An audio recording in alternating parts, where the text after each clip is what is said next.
Sa mahiwagang purnay. Sa mahiwagang purnay.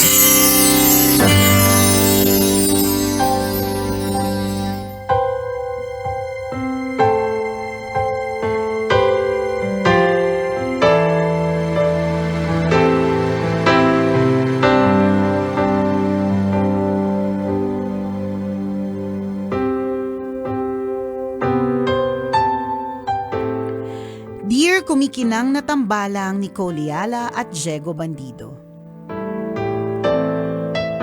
Itago niyo na lang po ako sa pangalang Kayla. Wala naman po akong mabigat na problema.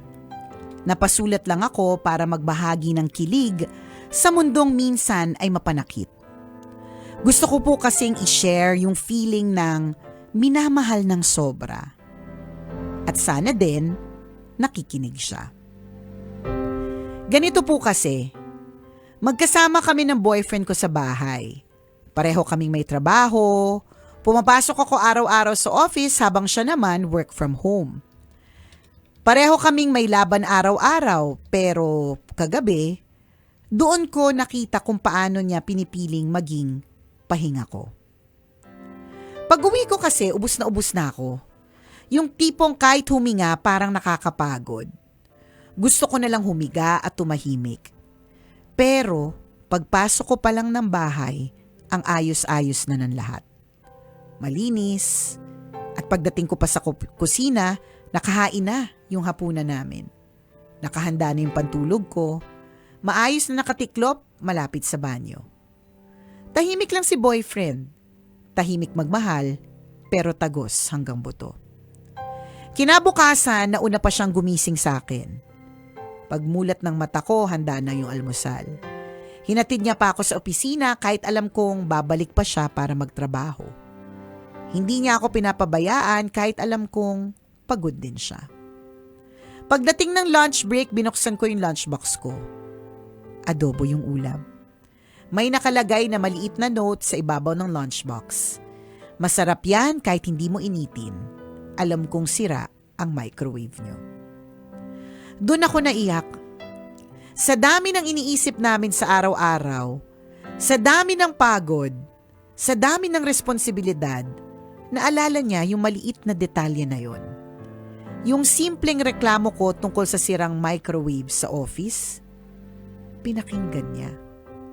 Tinandaan niya at ginawan niya ng paraan. Alam kong hindi lang naman ako ang pagod sa amin. Alam kong pareho kaming lumalaban.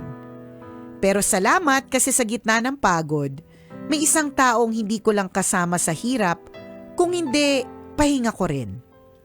Yung taong pinaparamdam sa akin na kahit gaano kabigat ang araw ko, may mag-aalaga sa akin.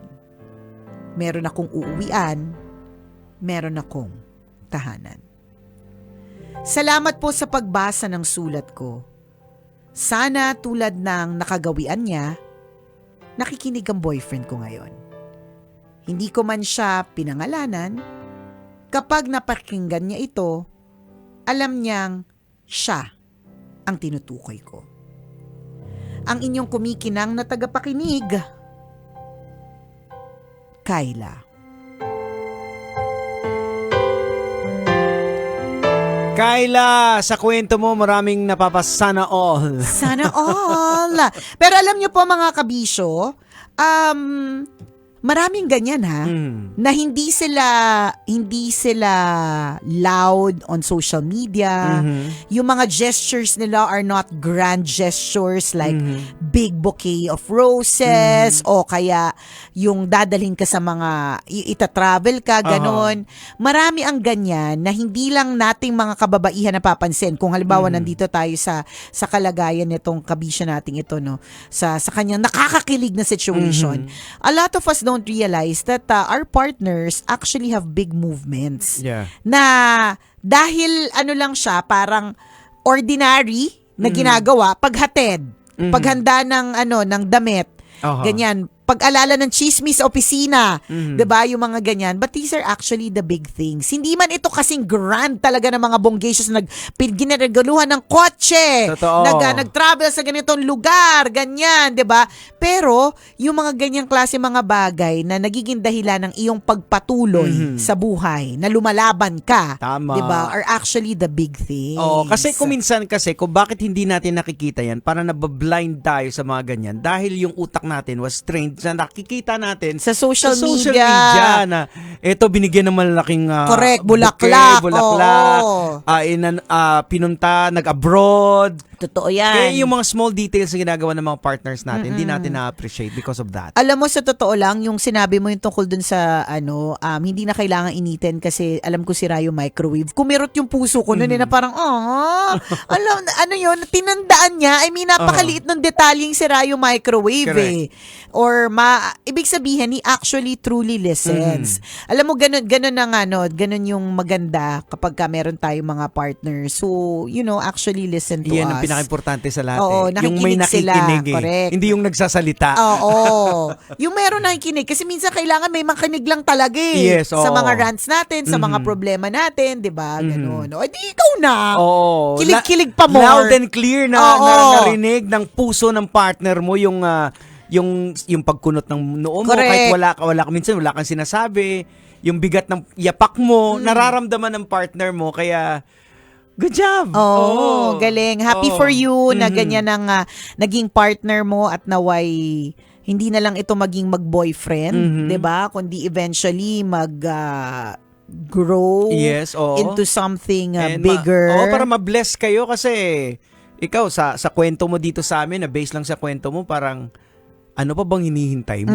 'Di ba? Ito na yun. Huwag mo nang pakawalan yung klaseng partner na ganyan. Totoo. Na kahit hindi ka nagsasalita, alam niya. Alam niya. Oh, imagine mo yung maliligo ka na, andun yung damit, pagkain. Ang simple lang nun, sa totoo lang 'di ba? Pero these are actually good, the big things. Yung bang alam, kunyari, yung asawa mo, yung misis mo o kaya yung mister mo, alam niya na kapag ka mainit ang ulo mo, kailangan mo lang na masahe sa paa. Yan. O kaya yung konting, alam mo, nagsistretch ka ng alanganin, alam niyang yung frozen shoulder mo, umaatake na. 'Di ba? So, mag-o-offer na yan ng masahe, lalagyan ba ng liniment, yung mga ganun.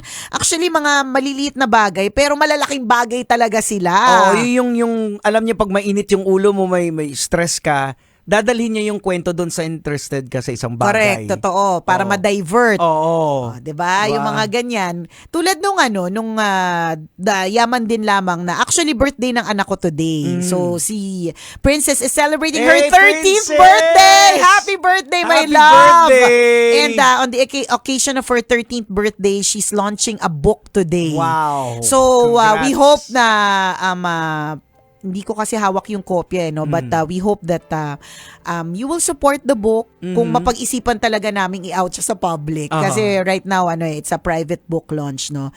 Happy birthday to you, Princess. I love you with all my heart, you know that. Kaya nga ipinangalan pa kita, Princess Nicole Yala Tiñana. Happy birthday, my love! Happy birthday, Pero, Princess. ang gusto kong i-shoutout dahil yaman din lang na magbo-birthday na din siya, yung aking asawa, na si Ren Lee. Si Jowa Dick, ayan na, who's celebrating his birthday on May 4. Speaking of birthday ni Jowa Dick, di ba si Jowa Dick, ganun din siya, yung love language is service. Service Kagaya talaga. nitong partner ni Correct. Kyla. Service talaga. Kasi I was about to say, sunod-sunod yung parang kamalasan namin pagdating sa sasakyan.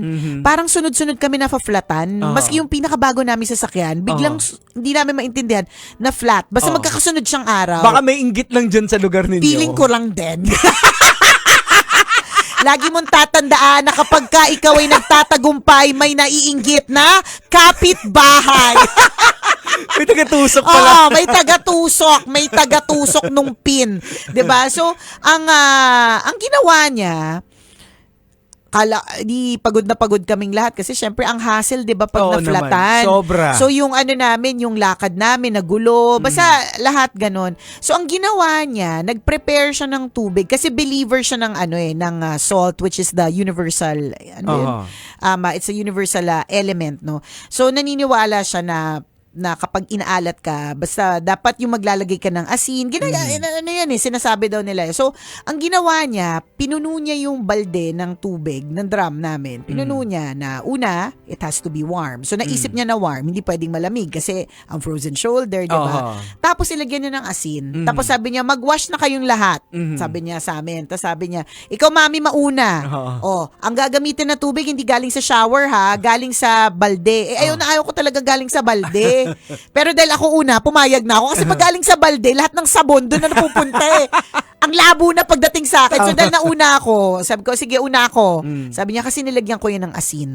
Ganon. And yung ganong klaseng mga maliliit na bagay na feeling ko, hindi man naiintindihan ng iba, no? Hindi nyo man paniniwala yon, but nilagyan niya ng asin pagka kasi inaalat kami, parang mga ganon. Are small gestures that are actually grand. Diba? Na baka meron sa ating, diba, may tinatawag daw na evil eye. Yung sinabi, diba, what was your first reaction, Jegs? Baka may naiinggit lang sa inyo, diba? Because there's actually a thing as an evil eye, diba? Na merong masamang intensyon, nag-iisip ng masama, ganyan. Kaya I don't know, hindi alam mo naman, matalinhaga ang life at ang world So, yun, yung mga ganong klase bang mga gestures na i-prepare niya yung balding yun para lahat, kung ano man yung, kung sino man may balat sa puwet, mabura na nung asin na yun, yung water na may asin. Importante kasi yung intention Correct. Diba, tingnan mo, kapag ka masakit yung ngipin mo, diba, ang unang laging sinasabi, gargle ka with warm water and salt. Kasi meron siya talagang cleansing effect So, that's the intention. Yun yung idea.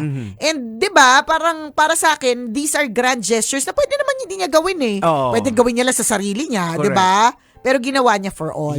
So we don't notice it, but may mga ganyan. So advance happy birthday to my husband on May 4. O 'di ba? Oh my gosh, pa-50 ka na, kuya.